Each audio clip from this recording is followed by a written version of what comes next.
Hello, ladies and gentlemen. Todd here. Sorry, Todd. Worst impression of a Scottish accent ever.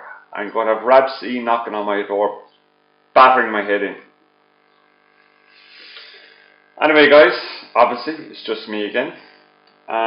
Excuse the headset. I've tried this 3 times this morning. This is my 4th attempt. I've tried it 3 times this morning already to record this. The audio on the laptop on playback doesn't seem to be working. Don't know why. So I decided I'd try the old headset. The reason the mic is way up there is because basically I talk so loudly. Got to keep it away from my big gob, or I'd blow the ears out of you. I'm going to try and make this as short as possible. It's a video response.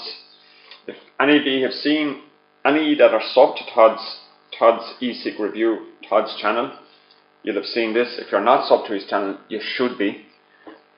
He did a review a while back on this, the Rocky Rebuildable Drip and Atomizer. Now, check it out. I'm not going to go into any of the details. There was a couple of issues he noticed. You need to watch the video. I'll put the link down below. I wanted to go into the explanations. The 2 things, or one of the main things that he noticed was that basically, let's just get it here.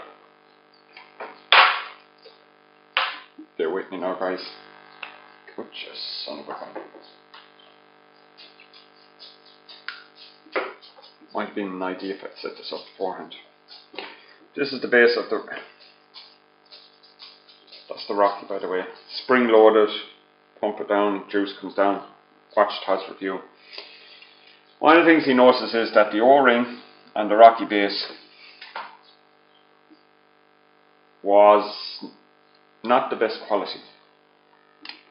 To such a degree that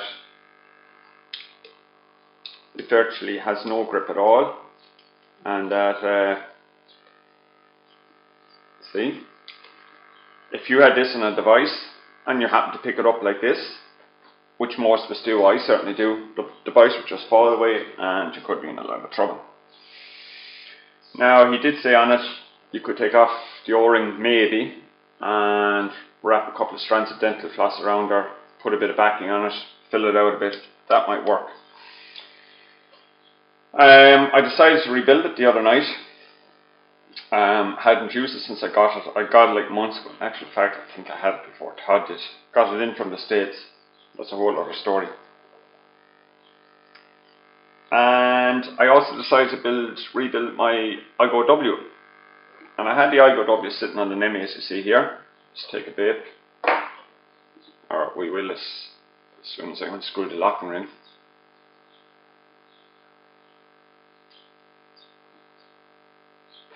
And I built this one first, and it's a dual coil 0.8 ohm cotton wick.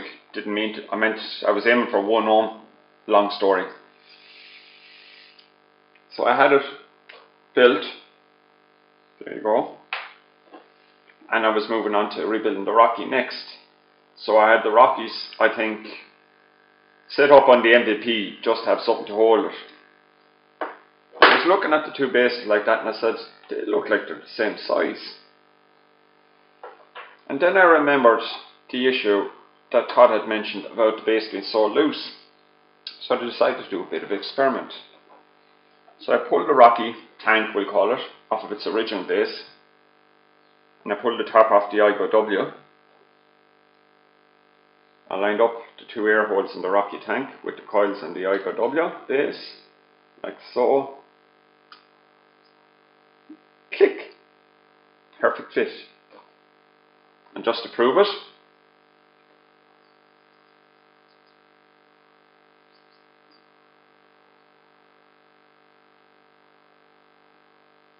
I've been using this since yesterday. With no problem. The best part of it is Nesbitt with a clone with an 18650 battery. No shaky, loosey. Problem solved. So obviously have your ear holes lined up. So that's just my quick suggestion. If you happen to have this rebuildable dripping atomizer, whatever you call it, and you're having issues with the base being too loose, get yourself an IGO-W. Use that. I find that IGO-W is far easier to work on anyway, to wick and coil.